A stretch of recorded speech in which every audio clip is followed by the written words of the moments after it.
Bien le bonjour tout le monde, c'est NonoSite. J'espère que vous allez bien. Moi ça va nickel. Aujourd'hui, nouvelle vidéo où on va faire encore des petites fonctions comme je vous l'avais présenté avant quelques-unes dans cette vidéo.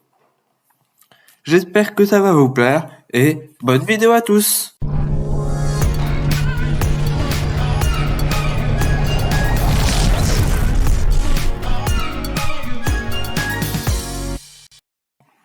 Donc nous commençons cette partie 2 avec une fonction maximum. Je fais les modifications en même temps, ne vous inquiétez pas, avec trois valeurs. Donc A, B et C en haut, trois arguments, excusez-moi, avec tout en bas, print maximum 82, 36 et 31, c'est bien. Ou je vais peut-être changer, je vais mettre 231, c'est très bien. Et donc du coup, on revient sur le truc et on va mettre if A supérieur à B. If A supérieur à B on if A supérieur à C. Excusez-moi, je fais toutes les modifications, donc du coup ça me perturbe un peu de le mettre. Return A. J'ai décidé de ne pas mettre de phrase juste pour une bonne raison, et on verra pour la suite. Et elif, comme je l'ai déjà dit dans la précédente vidéo, elif c'est une contraction de if et de else. If c'est si et else c'est sinon. C'est une contraction qui permet d'enlever l'indentation pour la suite. Donc si B supérieur à A et B supérieur à C, renvoyer oui B. Sinon, avec else, renvoyer C.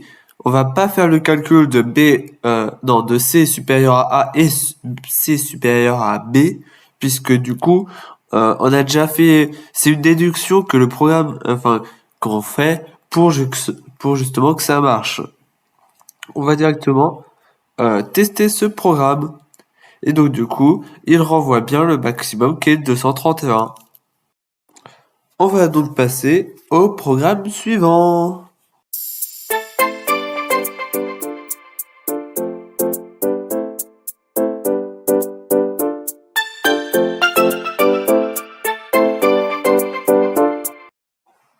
Donc tout d'abord, j'ai fait exprès de laisser la fonction maximum puisque une fonction c'est fait pour resservir, ça sert pas qu'une seule fois. Donc du coup, pour la fonction Pythagore, j'ai mis trois arguments, long 1, long 2 et long 3. Et tout en bas, j'ai mis print Pythagore 3, 4, 5. Puisque 3, 4, 5, ça fonctionne. Voilà. Et ensuite, dans la fonction Pythagore, mais if maximum, long 1, long 2, long 3. C'est-à-dire que les valeurs, les arguments de maximum seront les mêmes que ceux de Pythagore. Et donc, du coup, on va faire la fonction maximum dans Pythagore. D'accord? Donc, du coup, on va le faire qu'une seule fois en premier avec long 1, long 2, long 3. Et si c'est long 1, alors l'hypoténuse est égale à long 1 que l'on va mettre au carré avec les doubles étoiles.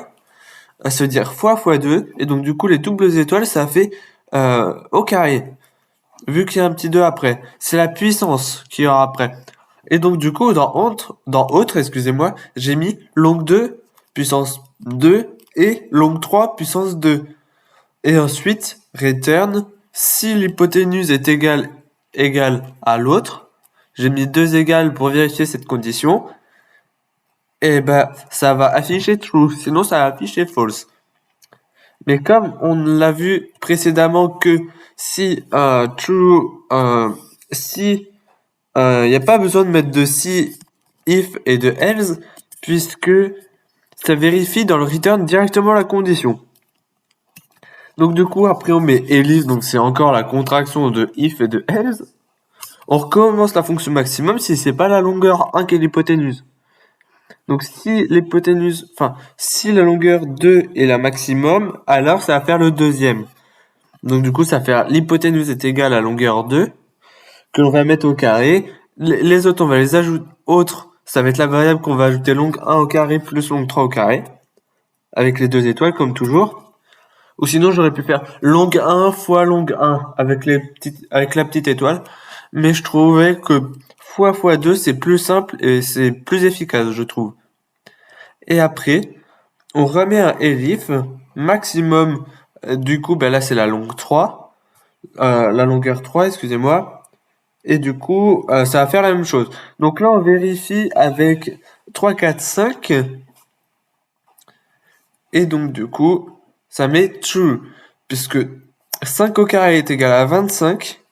Et 3 au carré plus 4 au carré, ça fait 25 aussi.